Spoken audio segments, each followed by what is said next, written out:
მოგესალმებით, თქვენ უყურებთ ქუთაისიპოსტის სტუდიას, მე ჟურნალისტი თეკლე მორგოშია ვარ. ქუთაისში საცხოვრებელი კორპუსების დიდი ნაწილი ავარიულ მდგომარეობაშია. საცხოვრებელი კორპუსი, რომლის სახურავიდან ჩამოვარდნილმა ნალესმა წლების წინ 12 წლის გოგონა იმსხვერპლა, ახლაც იშლება. მაშინ ადგილობრივ თვითმმართველობაში განმარტავენ, რომ შენობა წინა ხელისუფლებისთვის არაჯეროვნად იყო რეაბილიტირებული და შეკეთდებოდა. მერიამ საცხოვრებელი კორპუსი რეალურად შეაკეთა, თუმცა არა დამაკმაყოფილებად. რატომ იშლება საცხოვრებელი სახლები ქუთაისში, რას გეგმავს ქუთაისის მერია და რატომ ვერ ხერხდება ამ დრომდე საცხოვრებელი სახლების გამაგრება? ამასთან დაკავშირებით ქუთაისიპოსტის სტუდიაში ქუთაისის მერიის საბინაო სამსახურის განყოფილების უფროსი ჯონი არაბიძე ისაუბრებს. მოგესალმებით ბატონო ჯონი, დიდი მადლობა გადაცემაში მონაწილეობისთვის. პირველ რიგში მინდა კითხოთ ირაკლი აბაშიძის ქუჩაზე იმ კორპუსზე, სადაც რამდენიმე წლის წინ 12 წლის გოგონა იმსხვერპლა, სახურავიდან ჩამოვარდნილმა ნალესმა იშლება ეს შენობის ნაწილი. ჩვენი ჟურნალისტი იყო ადგილზე მისული და ადგილობრივებმა უთხრეს, რომ ქუთაისის მერია ჩაყენებულია საქმის კურსში, იყვნენ საბინაო სამსახურის წარმომადგენლები მისული, შემოხობეს ტერიტორია, თუმცა მის შემდეგ არაფერი არ გაკეთებულა და იქნებ გითხრათ, რას გეგმავთ და რისი გაკეთება იქნება შესაძლებელი ამ დროისათვის. მოგესალმებით და მივესალმებით თქვენს მაყურებელს. ეს პრობლემა, რომელიც წლებია უკვე მომდინარეობს ქალაქის მასშტაბით, რატომღაც ამ ბოლო პერიოდებში ყბადაღებული თემად იქცა, ასე რომ ვთქვათ, იქიდან გამომდინარე, რომ მართლაც სავალალო მდგომარეობაში გვაქვს რიგი ფასადებისა და პარაპეტებისა, საიდანაც ხანდაზმულობის გამო არსებული ნალესი უკვე გამოფიტული არის და ის კარგავს მის უნარიანობას, რომ იყოს წებვადი დაუშვათ კედელზე და ატმოსფერული ნალექების ზემოქმედების შედეგად უკვე ცვივა გარკვეული დროის ხანძრობიდან გამომდინარე. არაერთჯერ მივმართეთ ამასთან დაკავშირებით როგორც ამხანაგობებს და ვალდებულება ზოგადად მინდა კიდევ ერთხელ თქვენი ეთერის საშუალებით მოუწოდო მოსახლეობას, რომ კორპუსში მცხოვრები და ნებისმიერ ბინაში მცხოვრები ადამიანი არის კერძო მესაკუთრე, ანუ მათ შეიძლება წარმოდგენაში აქვთ, რომ ეს არის კორპუსი და თითქოს ვალდებული არის თვითმმართველობა ან სხვა ორგანო, რომ მათ შეუკეთონ ეს არსებული პრობლემები, მაგრამ ჩვენ თალსახად მინდა იცოდეს მოსახლეობა, რომ ვალდებულება ნამდვილად არ აქვს, მაგრამ გვაქვს კი ნამდვილად კეთილი ნება იმისა, რომ შევუწყოთ ხელი, მოვეხმაროთ და როგორმე ესე იგი გამოვიყვანოთ ამ მდგომარეობიდან, არსებული პრობლემიდან ეს მოსახლეობა, მაგრამ ამისათვის აუცილებელია მათი, ასე რომ ვთქვათ, ძალისხმევაც გარკვეულწილად, რადგანაც ჩვენ გაგვაჩნია პროგრამები, პროგრამა, რომელიც ემსახურება პარაპეტების, წვიმსადენი მილების, ძაბრების, ღარების შეკეთებას და მოწესრიგებას და იმ პარაპეტის სიბრტყეზე არსებული კედლის შელესვას. თანადაფინანსება ამ შემთხვევაში არის 90-10-ზე, 10% არის მოსახლეობის ვალდებულება, 90% საფინანსებს თვითმმართველობა. და ამასთან მიმართებაში ამ პროგრამებით შევდივართ მოსახლეობასთან თხოვნით, რომ იმ განსაკუთრებით საფრთხე-შემცველ კორპუსებს, რომლებსაც ასეთი პრობლემა აქვს, პირველ რიგში და პრიორიტეტად დაისახონ სწორედ აი ამ პრობლემის აღმოფხვრა და ჩვენც მზადავართ, რომ ხელი შევუწყოთ ამ მიმართულებით. მაგრამ სამწუხაროდ მოსახლეობის აქტივობა ამ კუთხით ძალიან დაბალი არის, რატომღაც ისინი მიიჩნევენ, რომ სხვა უფრო აუცილებელი კომპონენტების, საცხოვრებელი კორპუსების კომპონენტების შეკეთება აუცილებელი დაუშვათ იგივე სადარბაზოს კარების, ფანჯრების, სახურავზე არ მაქვს საუბარი, მაგრამ კიდე სხვა ელემენტების მოწესრიგებას უფრო პრიორიტეტულად თვლიან, ვიდრე ამ პრობლემას და ეს იწვევს სწორედ იმ ფატალურ შედეგებს, რომელიც რამოდენიმე წლების უკან მივიღეთ ორი ახალგაზრდა ბავშვის სიცოცხლე შეიწირა ამ ასეთმა გამოფიტულმა ნალესის ცვენამ მაღლივი კორპუსებიდან. გამოდის თქვენი საუბრიდან, რომ პასუხისმგებლობა მერიას კი არა ამ ადამიანებს ეკისრებათ?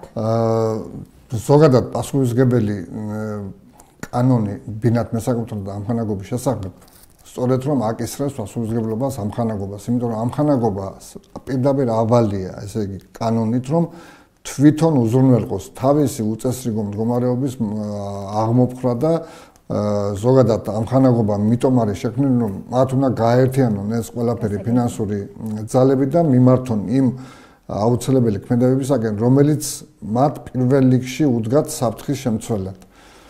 მაგრამ იმის გამო, რომ ადამიანთა აზროვნებაში ეს მენტალობა ვერ ამოფხარეთ, ჯერ კიდევ პოსტსაბჭოური პერიოდიდან მოყოლებული, მოყვებათ ესეთი აზროვნება, რომ თითქოს ეს არის უკვე არა მათი ვალდებულება, არამედ ხელისუფლების ვალდებულება. მინდა ცალსახად გავმარტო, რომ არ არის ეს ვალდებულება ხელისუფლებისა, ჩემო კარგებო. უბრალოდ ხელისუფლება იმის გამო, რომ ადამიანებს კვლავ ჩარჩათ აზროვნებაში, რომ ეს არის მთავრობის და ხელისუფლების მოსაწესრიგებელი, ჩვენ კიდე მიუდექით პროგრამებით, როგორღაც გვინდა, რომ ხელი შეუწყოთ და ეს პრობლემები აღმოვაფრთხებინოთ და მივიყვანოთ იმ კონდიციამდე, რომ ეს საფრთხის შემცველი ყველა სიტუაციები აღმოვფრთხათ, მაგრამ კიდევ ერთხელ გიმეორებთ, რომ მოსახლეობის მხარდაჭერა ამ კუთხით გვაქვს ძალიან ისეთი რა, არა აქტიური და ეს კონკრეტულ კორპუსზე რა ხდება, რომელზედაც ზემოთ ვისაუბრეთ, თვალბარე ირაკლი-აბაშიძის საცხოვრებელ სახლზე. ქუჩის მაცხოვრებლებმა მოგმართეს სხვათაშორის აღნიშნული პრობლემის მოსაწესრიგებლად, წარმოადგინეს სათანადო ხარჯაღრიცხვა, წარმოადგინეს თანადაფინანსების 10%-იანი წილი და სამუშაოებიც განხორციელდა, მაგრამ ის რაც ახლა სულ რამოდენიმე კვირის უკან განხორციელდა, ისე ჩამოცვენა იმ ნალესისა, ეს უკვე არა ფასადიდან, პარაპეტიდან მოხდა, არამედ ეს იყო უკვე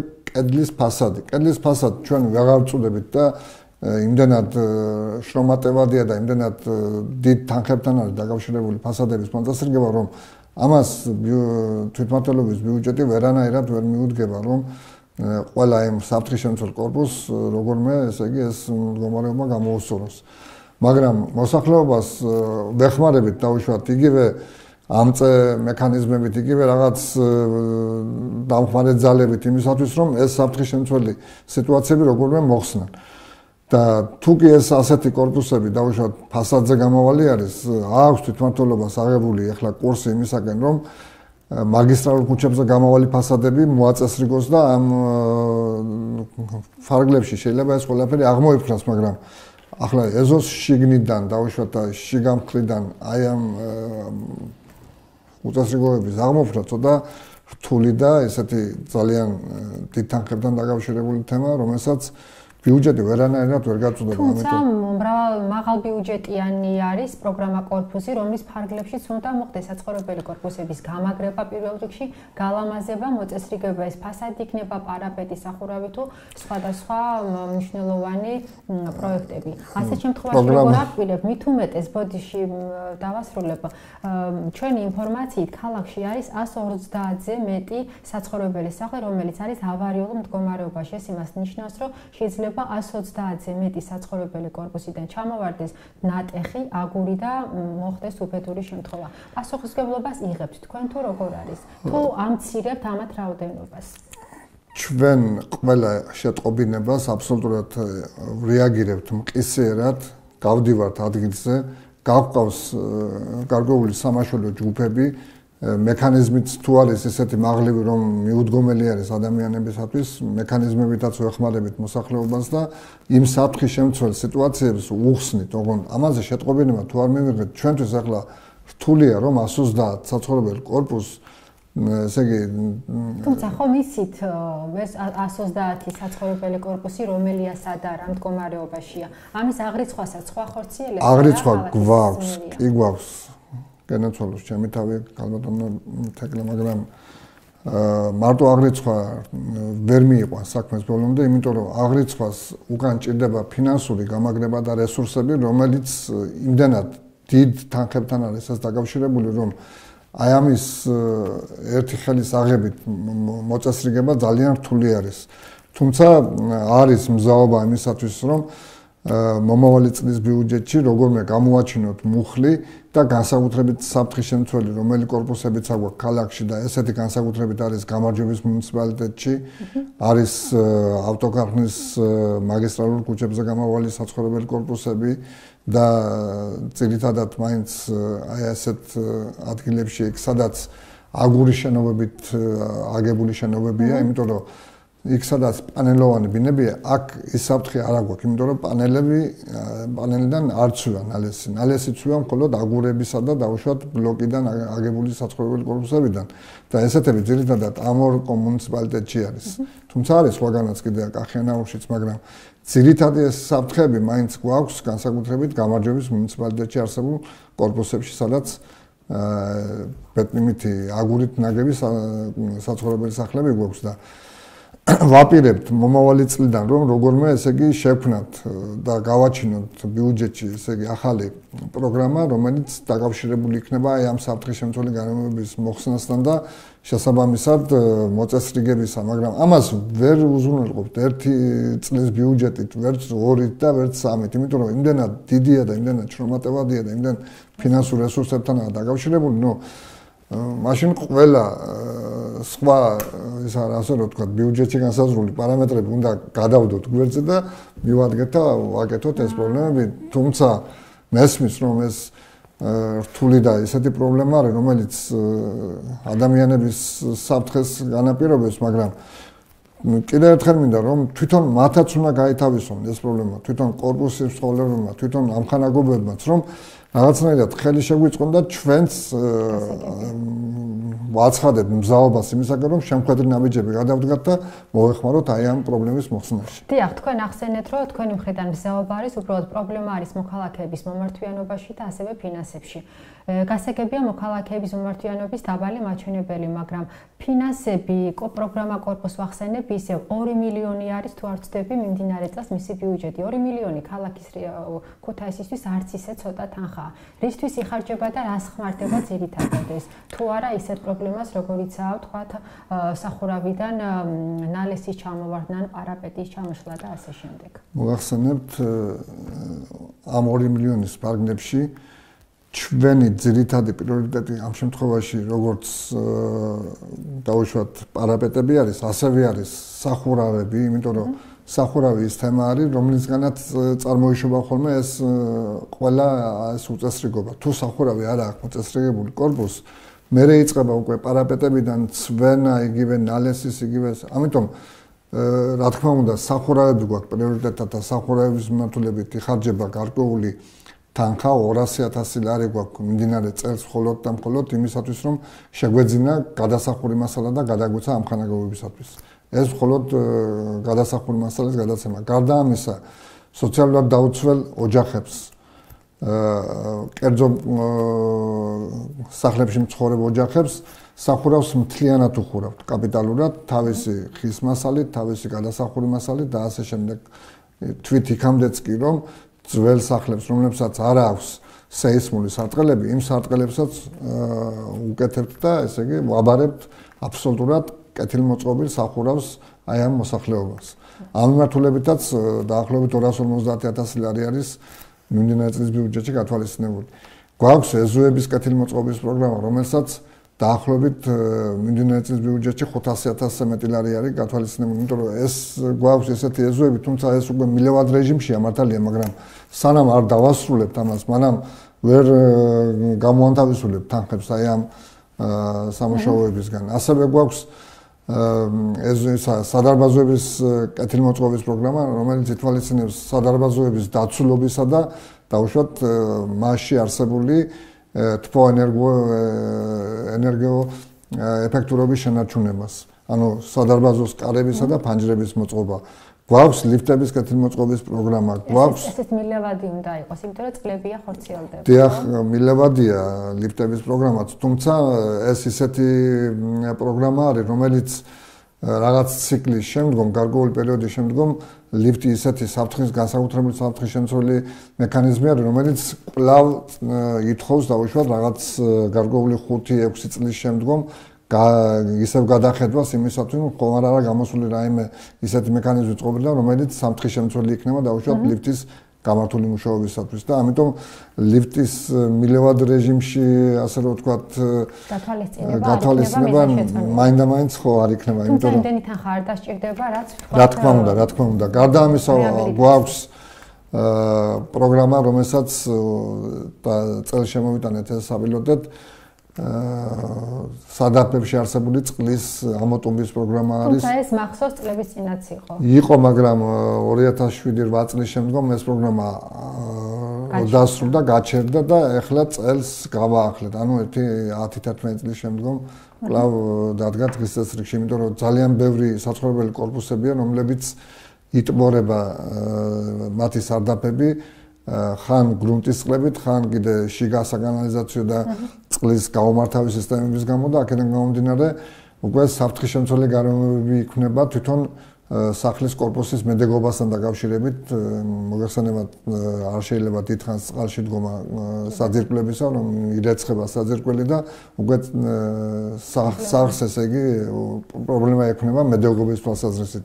გარდა ამისა, ეს წარმოადგენს ასევე ანტისანიტარიის კერას და 1000 რაღაც უბედურების გავრცელების კერები ხდება ხოლმე და ამიტომ გადავწყვიტეთ მიმდინარე წელს, რომ აი ამ მიმართულებით დაახლოებით 150,000 ლარი გვაქვს გათვალისწინებული, რომ ამ მიმართულებით დაიხარჯოს და სადაც ესეთი განსაკუთრებული მწვავე, ასე რომ ვთქვათ, სარდაფები არის, რომლებიც წყალში დგას, გვინდა გავანთავისუფლოთ ამ წყლის დგომისაგან და ეგ გამოვაჩინოთ დაუშვათ ის მიზეზი წყლის დგომისა, რომელიც შეიძლება მომავალი რაღაც ბიუჯეტის ფარგლებში უკვე იმ მიზეზს მიხედოთ და გავახორციელოთ მისი აღმოფხვრა, რათა აღარ ჩადგეს კიდე თავიდან წყალი და სახლს ესე იგი გაუხანძლივდეს, ასე ვთქვათ, ექსპლუატაციის ვადები. გვაქვს კიდე გარდა ამ პროგრამებისა ბავშვთა ატრაქციონების, ტრენაჟორების, სპორტული მოედნების მოწყობის, ძელსკამების შეძენის და ასე შემდეგ და ამიტომ ეს ყველაფერი ხორციელდება ჩემოთეკლად, ჩემოგარგო, მაგრამ მიუხედავად იმისა, რომ რამდენსაც არ უნდა შევიტანოთ ახალი დაუშვათ, ხო, იმდენი ახალი მოთხოვნა მოდის მოსახლეობიდან და თუმცა პირველესი მაინც სიცოცხლისთვის საფრთხე-შემცველი გეთანხმებით, რა თქმა უნდა, პრიორიტეტად მაგი უნდა იყოს და სწორედაც რომ მაგ მიმართულებით ვაპირებთ მომავალ წელს, რომ ესე იგი დავსახოთ ბიუჯეტი იმ მიმართულებით, რომ როგორმე ამ საფრთხე-შემცველი ასეთი გარემოებებიდან გამოვიყვანოთ ჩვენი მოსახლეობა, მაგრამ კიდევ ვიმეორებ, რომ მათი მხარდაჭერა აუცილებლად დაგვჭირდება აი ამ კუთხით, რომ თანადაფინანსების რაღაც წილობრივ მონაწილეობა მაინც უნდა განახორციელონ, ისე არ ხდება ხოლმე რა, იმიტომ რომ კერძო საკუთრებაში შევდივართ და ვხარჯავთ ბიუჯეტის ფულს ფაქტიურად. ეს ბიუჯეტის თანხაც ხო მათია? არა, მათია, მაგრამ რა დააშავა დაუშვათ იგივე კერძო სექტორში მაცხოვრებელმა ადამიანმა, დაუშვათ იმასაც ხო ჭირდება რაღაცა მომსახურება რო გავწიოთ, იგივე იტალიურ ეზოებში მცხოვრებმა და ასე შემდეგ. არა ნაკლები პროცენტული თანაფარდობით არიან წარმოდგენილი ჩვენი მოსახლეობა კერძო სექტორში, ხო, მოგეხსენებათ და ისინი საერთოდ რჩებიან ყველა მომსახურების გარეშე და აქ უკვე თანხის გადანაწილების პრინციპი გვერღვევა, ასე რომ ვთქვათ და ეს დისბალანსი რომ როგორმე გავასწოროთ, მე სხვა პროგრამებით უდგებით ხოლმე და რა ეს ხდება რა ბიუჯეტის ფორმირება როცა ხორციელდება სხვადასხვა ესე იგი სპეციფიკის გათვალისწინებით მოსახლეობის ჩართულობით რა თქმა უნდა და მათი მოთხოვნებიდან გამომდინარე ხორციელდება ეს ფორმირება ბიუჯეტისა და შესაბამისად მე იგეგმება მომავალი წლის ბიუჯეტი. აი პროგრამა კორპუსი 2007 თუ 6 წლიდან ფუნქციონირებს ადგილობრივი ბიუჯეტის ფინანსურ დოკუმენტში, ხო, მთავარ ფინანსურ დოკუმენტში. ამ დროისათვის თუ არის ესეთი პროგრამა, პროექტი, რომელიც ასე თუ ისე ამოიწურა და სხვა ახალი დაიწყეთ. ამოწურვადი პროგრამებიდან შემიძლია გითხრათ, რომ აი იყო ადრე მოგეხსენებათ ნაგვის ეგრეთ წოდებული ნაგვის ბუნკერები, რომელიც ასევე ძალიან ისეთი თემა იყო მოსახლეობისათვის, თითქმის გაუსაძლისი ხდებოდა უკვე ცხოვრებაც კი, იმიტომ რომ ის იყო 1000 მღრღნელებისა და მწერებისა და ასე შემდეგ გავრცელების კერა.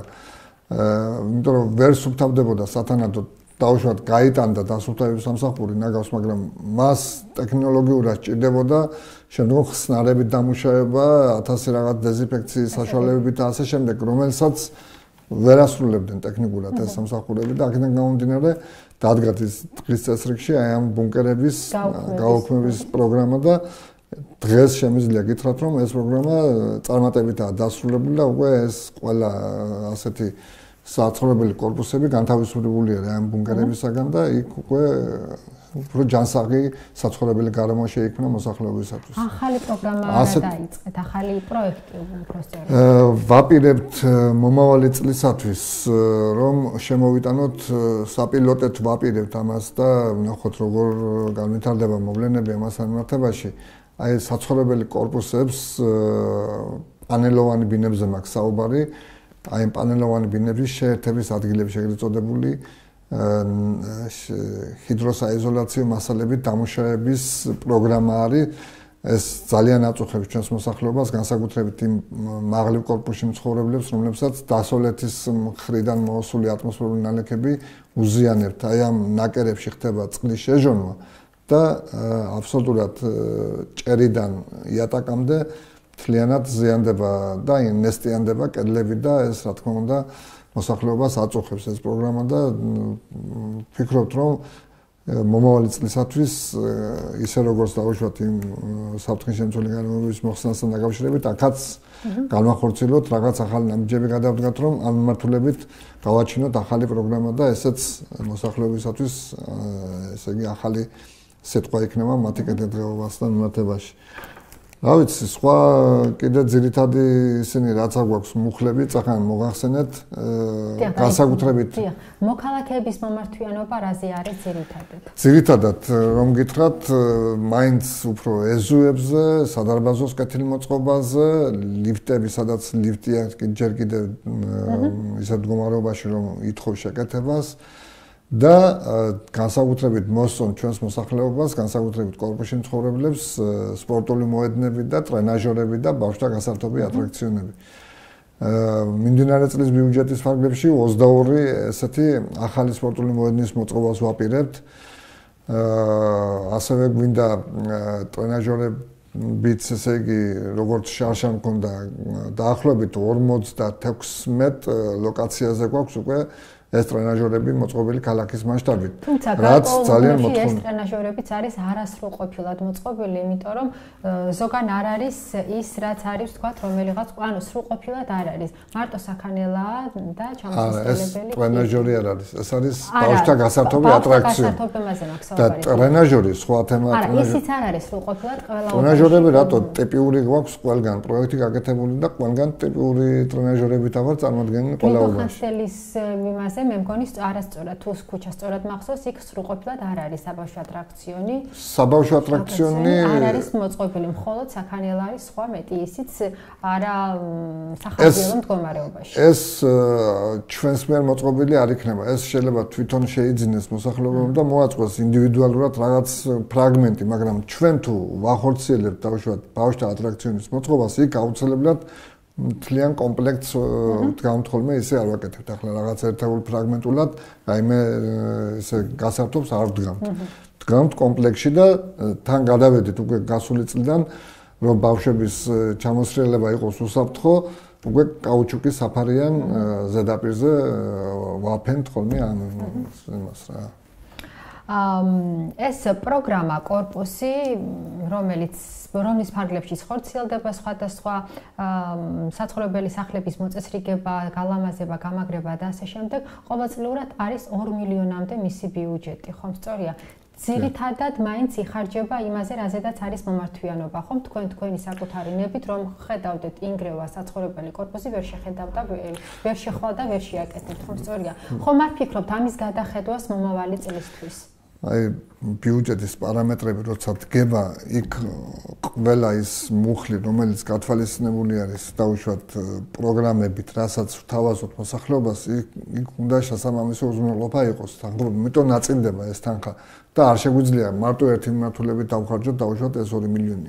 მე მიტომ მოგიყევით ახლა თუ რა პროგრამებს ვახორციელებთ იგივე სახურავებიდან, სადარბაზოდან, ეზოებიდან, სპორტული მოედნებიდან, ტრენაჟორებიდან, ბავშვთა გასართობი ატრაქციონებიდან, ძელსკამები და ასე შემდეგ. იმიტომ რომ ყველა მიმართულებით გვინდა რომ გარკვეულწილად ეს თანხები გადანაწილდეს, რომ ხარ შეიძლება მარტო ერთ დავუშვათ რაღაც საფრთხეს მივადგეთ და ვაკეთოთ და დანარჩენი დავტოვოთ გვერდზე რა. ამას ვერ ვიზამთ. და დასასრულისკენ რომ წავიყვანოთ ჩვენი გადაცემა, ბატონო ჯონი, რას ეტყვით იმ ადამიანებს, რომელიც ავარიულ სახლებში ცხოვრობენ და ფიქრობენ და იმედი აქვთ, რომ თქვენ დაეხმარებით როგორც პასუხისმგებელი პირები. და მე კიდევ ერთხელ მინდა მოსახლეობას მოუწოდო, რომ ნამდვილად უნდა გქონდეთ ჩვენი თვითმმართველობის, ასე რომ ვთქვათ, გვერდში დგომის იმედი და აუცილებლად განვახორციელებთ ჩვენ ძალისხმევას ამ მიმართულებით და მოგახსენეთ ახლა დასაწყისში, რომ ამ მიმართულებით მომავალი წლიდან დავგეგმავთ უფრო სხვაგვარად ბიუჯეტსაც, რომ აი ამ საფრთხის შემცველ გარემოებებს სხვაგვარად მივხედოთ, მაგრამ კლავაც მინდა მოუწოდო მათ, რომ მათი ძალისხმევა და მათი თანადგომის გარეშე ეს არ მოხდება რა. ამიტომ ერთად გავაერთიანოთ ეს ძალები, შევკრათ ერთად ეს ხელი ჩავჭიდოთ და ესე ჩვენი ერთეულივი ძალებით ყველაფერს შევძლებთ. ახლა ის რომ მარტო ჩვენს შემყურე იყოს მოსახლეობა, რომ აი თვითმმართველობა რას გამოგიგდებს და ვიქნებით თუ არა, ესე იგი კეთილინებით გამოხატული ყველასთან მიმართებაში კი ვიქნებით, მაგრამ ჩვენი ბიუჯეტი ვერ გაუძლებს ამას და ვერ აწევს ამ ყველაფერს. ამიტომ გვინდა ერთად გავაერთიანოთ ძალები, ხარდაჭერა მათიც, ჩვენგანაც დიდი იქნება პროცენტული თანადგომა და ამ ერთობლივი ძალებით მივახცევთ იმას, რომ ჩვენ ქალაქს შეექმნას უსაფრთხო გარემო ცხოვრებისა და მოსახლეობასაც და კონდეს მოწესრიგებული კორპუსები და ასე შემდეგ და ასე შემდეგ. დიდი მადლობა ბატონო ჯონი გადაცემაში მონაწილეობისთვის. მე წარმატებებს გისურვებ და იმედი მაქვს, რომ შემდეგი გადაცემისთვის უფრო ნაკლები ავარიული სახლები იქნება ქალაქში. დიდი მადლობა თქვენ და მოწვევისათვის და ამ ინტერვიუსთვის. ჩვენ ყოველთვის მზად ვართ. დღეს ჩვენ საუბრობდით ქალაქში არსებულ ავარიულ სახლებზე, შევხვდებით ახალი თემით ახალ სტუმართან ერთად ნახვამდის.